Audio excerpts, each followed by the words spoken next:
తాజా 30 ఈరోజు ఎలా తయారయ్యాడంటే చంద్రబాబు నాయుడు భవిష్యత్తులో నేను అధికారంలోకి రాలేను అని తెలిసిపోయి మొన్నటి వరకు ప్రతిపక్షాలను బెదిరించేవాడు, జర్నలిస్టుల్ని బెదిరించేవాడు, మీడియా వాళ్ళని బెదిరించేవాడు, అధికారులు బెదిరించేవాడు. ఇప్పుడు ఏకంగా ప్రజల్నే, ఓటర్లనే బెదిరించే పరిస్థితికి వచ్చేసాడు మన నంద్యాలలో చూస్తుంటే. అంటే ఓటమి స్పష్టంగా కనిపించేసరికి ప్రజలైనా కూడా ఏ మాటైనా మాట్లాడే విధంగా మాట్లాడుతున్నాడు. ముందుగా నంద్యాల ప్రజలకు ఆయన క్షమాపణ చెప్పాలని కూడా డిమాండ్ చేస్తున్నా. ఈరోజు నేను వేసే రోడ్ల మీద నడవద్దండి, నా పెన్షన్ తీసుకోవద్దండి, నా రేషన్ తీసుకోవద్దండి అంటున్నాడు.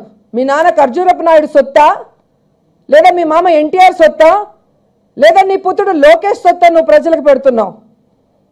ఈరోజు ప్రజలు కట్టే పన్నులతో వారికి సంక్షేమ కార్యక్రమాలు పెట్టి వాటిలో కూడా అర్హులైన వాళ్ళందరినీ కూడా తప్పించేసి మీ పార్టీ వాళ్ళకి ఇచ్చుకుంటూ ఈరోజు ప్రజల మీద అక్కసు చూపిస్తున్నావే.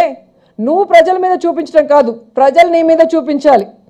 ప్రజల నుంచి వసూలు చేసే డబ్బులతో జల్సాలు చేస్తూ ప్రజల్ని పట్టించుకోకుండా ప్రజల ఓటులతో ముఖ్యమంత్రి వారి సమస్యలు దూరం చేయకుండా ఉన్న నీ దగ్గర నువ్వు ఖర్చు పెట్టిందంతా కూడా వసూలు చేయాలని ప్రజలు ఈరోజు ఆలోచిస్తే నీ పరిస్థితి ఏంటో ఒకసారి ఆలోచించుకో.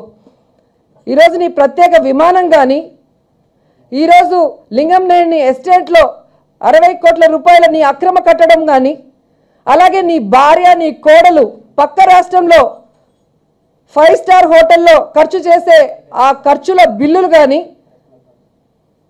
ఈరోజు నువ్వు చేసే ప్రపంచ పర్యటన విలాసవంతంగా ఆ డబ్బులన్నీ ప్రజలవి. ప్రజలకు ఉపయోగం లేని పనులు చేస్తూ నువ్వు నీ కుటుంబం సిగ్గు లేకుండా అనుభవిస్తూ ప్రజలను నువ్వు బెదిరించేది. Thank you viewers.